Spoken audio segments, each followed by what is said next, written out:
Ganap ng operational ang mga ospital sa hilagang bahagi ng Cebu matapos ang magnitude 5.1 na lindol na tumama sa lalawigan noong Abril 6. Sa eksklusibong panayam ng Bombo Radio Cebu, sinabi ni Assistant Provincial Administrator Aldwin Empases na batay sa situational report, alas 9 ng gabi ng Abril 6, ang Bugus City at Medellin lamang ang nakapagtala ng pinsala dulot ng lindol habang nanatiling maayos ang sitwasyon sa iba pang lugar. Ayon kay Empases, fully operational na ang Sugod Hospital at Bugus City Provincial Hospital at patuloy na sinusuri ng mga enhinyero ang mga gusali ngayong araw upang matiyak ang kaligtasan at katatagan ng mga pasilidad. Dagdag pa niya, naglatag na ng mga tent bilang pansamantalang pasilidad para sa mga pasyente bilang bahagi ng Standard Disaster Protocol habang nanatiling stable ang supply ng tubig at kuryente sa lugar, batay naman sa ulat ng Disaster Risk Reduction and Management Office. Binigyang din ni emphasis na handa na ang pamahalaang panlalawigan sa ilalim ng pamumuno ni Cebu Governor Pamela Pambari IV sa anumang posibleng sakuna dahil mayroon ng malinaw na mekanismo ng koordinasyon sa DSWD para sa mga agarang pagbibigay ng tulong sa mga apektadong residente. Anya, kompleto sa kagamitan, tauhan, eksperto at command center ang Disaster Management Office ng lalawigan kaya tinatayang nasa 8 hanggang 10 ang antas ng kahandaan ng Cebu Provincial Government bagamat may ilang disposisyon pa lang ang patuloy na inaayos. Sa ngayon, nanatiling kontrolado ang sitwasyon sa hilagang bahagi ng Cebu at patuloy ang monitoring ng mga otoridad upang matiyak ang kaligtasan ng publiko. Nag-assessment pa tayo sa nangyayari doon sa Northern Cebu. Ang ating hospital,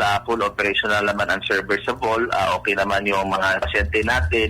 Agapan naman natin. Pupunta ang engineering ngayon para to check the entire building para to make sure na once is cleared, so pwede na bumalik lahat sa loob ng hospital. Sa mga damages naman po, wala namang major damages na report. Most towns in Northern Cebu, so only in Bugo and some part of Medellin, may report. Di naman ganun ka-major. It's a minimal damages naman po. Then so far okay naman yung mga supply ng kuryente at saka ng tubig. Mula rito sa lalawigan at lungsod ng Cebu, this is Bombo Irene Ardiente. And this is Bombo Radio Philippines, the #1 and most trusted source of news and information. Basta Radio. Bombo!